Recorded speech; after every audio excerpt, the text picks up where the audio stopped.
Students, welcome to Divine Yoga. Here is Achi Jodwani. Today we are discussing about principles of yoga asanas.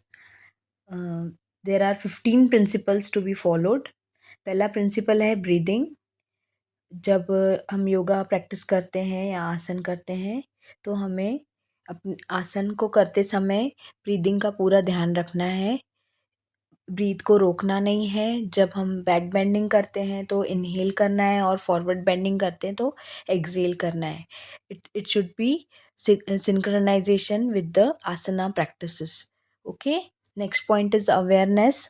Awareness about what and how we are practicing the asanas. जो physical movements हैं, postures हैं, उस समय जो हमारा breath control है, प्राण movement है, concentration on the area of the body और चक्रा. जैसे हम पश्चिमोत्तानासन करते हैं तो हमारे मणिपुर चक्र पे, नाभि चक्र पे प्रेशर आता है. तो जो भी आसन हम कर रहे हैं तो उसका हमारे बॉडी के किस पार्ट पे प्रेशर आ रहा है, स्ट्रेच आ रहा है और कैसे थॉट्स और फीलिंग्स आ रही हैं, दर्द हो रहा है, जो भी अनुभव हो रहा है उसको विटनेस करना है. इसे अवेयरनेस कहते हैं. थर्ड पॉइंट पे चलते हैं, रिलैक्सेशन. हर आसन के बाद शवासन करना बहुत ज़रूरी है क्योंकि हम मसल्स स्ट्रेच करते हैं आसनों में. तो after that if we practice shavasana we feel relax. Shavasana का मतलब क्या है? शव यानी आपने देखा होगा जैसे मुर्दे के समान. शव यानी मुर्दा. तो मुर्दे के समान अ, हमें बिल्कुल बॉडी को रिलैक्स छोड़ के लेट जाना है. The most beneficial when you are physically and psychologically exhausted. जब हम थक जाते हैं बहुत ज़्यादा तो अगर हम शवासन की प्रैक्टिस करते हैं तो हमारी बॉडी माइंड दोनों रिलैक्स हो जाते हैं. ये बहुत अच्छा आसन है, रिलैक्सिंग पोज है. Next is sequence. हमें after completing shatkarma asana should be done. Shatkarma से हमारी बॉडी की शुद्धि होती है, उसके बाद ही आसन की प्रैक्टिस होती है. जब हम आसन को सिद्ध कर लेते हैं उसके बाद pranayama. Pranayama is an extension of breath. There are various types of pranayama. Pratyahara, dharana and then which leads to meditation. जब हम pratyahara is a link between pranayama and dharana. Pratyahara जैसे हमारे इनवर्ड्स हमारी थॉट्स जो रहते हैं और हमारी जो कर्म रहते हैं, तो हम जो इंटरनली सोचते हैं वैसा ही हमारा कर्म हो. और धारणा यानी एक पॉइंट पे फोकस करके, एक ऑब्जेक्ट पे फोकस करके अपने ध्यान को केंद्रित करने की कोशिश करना. और इस क्रम से हम ध्यान में उतर पाते हैं यानी मेडिटेशन कर पाते हैं. आप नॉर्मली बैठ जाएंगे आंखें बंद करके तो आपका ध्यान लग जाएगा, ऐसा नहीं है. हज़ारों थॉट्स हमें परेशान करते हैं और ऐसे टाइम पे ही आप नोट करना, जब आप पूजा करो या शांति से बैठो तो जो नहीं याद आने वाली बात भी याद आ जाती है. तो इस इन थॉट्स प्रोसेस को कंट्रोल करना, अपने मन को कंट्रोल करना सिर्फ मेडिटेशन से ही पॉसिबल है. और मेडिटेशन तभी कर पाते हैं जब हम योग करते हैं. Next point is counter pose. Counter pose यानी जो अगर हमने फॉरवर्ड बेंडिंग किया है तो हमें बैक बेंडिंग भी उतना ही आसन में लेना है. अगर हमने बैक बेंडिंग लिया है तो उतना ही फॉरवर्ड बेंडिंग लेना है. अगर हमने left side one side stretch लिया है तो अदर साइड भी लेना है. अगर हमने राइट साइड लिया है तो लेफ्ट भी लेना है, लेफ्ट साइड लिया है तो राइट साइड. और practising the middle and advance group of asana to restore the balance of the body. This concept of counter pose is required. Counter pose बहुत नेसेसरी है आसनों में और इससे हमारे बॉडी का बैलेंस मेंटेन रहता है. Next is time of practice. Time of practice except after meals. Immediate खाना खा के योगा आसन नहीं किया जाता है, डे टाइम में नहीं किया जाता है. It should B morning time with empty stomach. And और ब्रह्म मुहूर्त में संस्कृत में कहा गया है सुबह 4 से 5 बजे या 6 बजे तक ब्रह्म मुहूर्त में हमें आसन प्रैक्टिस करना चाहिए, तो उसका लाभ बहुत ज़्यादा होता है.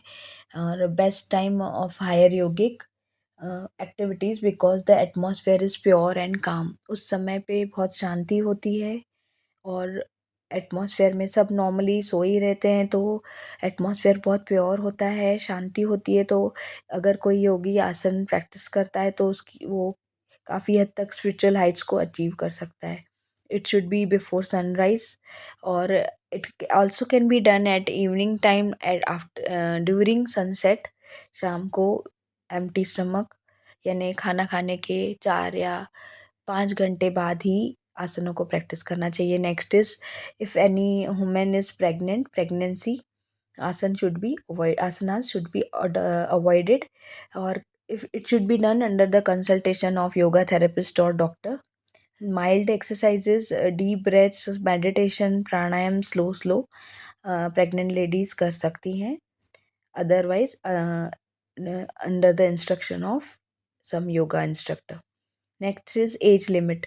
आसनों को प्रैक्टिस करने के लिए कोई एज लिमिट नहीं है। Male female all age group can practice the asanas. बस इतना है कि छोटे 5 साल से छोटे बच्चों को थोड़ा संभाल के आसन कराने चाहिए, और आफ्टर 60 और 50 और एनी सीवियर प्रॉब्लम है किसी को, तो आसनों में बिल्कुल ध्यान से और लाइट प्रैक्टिसेस, सूक्ष्म व्यायाम, प्राणायाम, जिससे उनकी पेन या हील पेन में रिलैक्सेशन मिले या रिड्यूस हो पेन या हील हो। तो according to age groups and the condition of body, according to the capacity it should be done.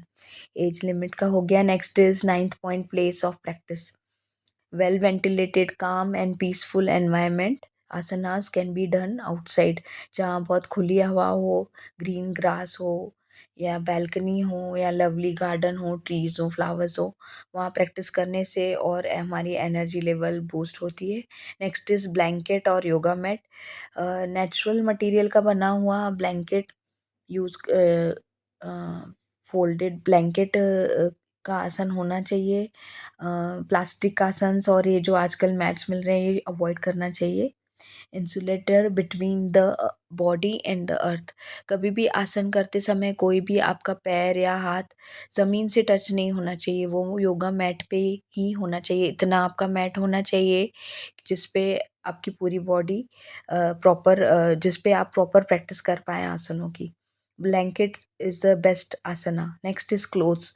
While practising asanas wear loose light comfortable clothes. आपको loose clothes पहनने चाहिए, जैसे रिस्ट वॉचेस, ज्वेलरी एंड कुछ भी कड़ा, specs, ये सब avoid करना चाहिए ताकि आप प्रॉपरली इजीली आसनास कर पाएँ। Next is emptying the bowels. The bladder and intestine should be empty before beginning the asana.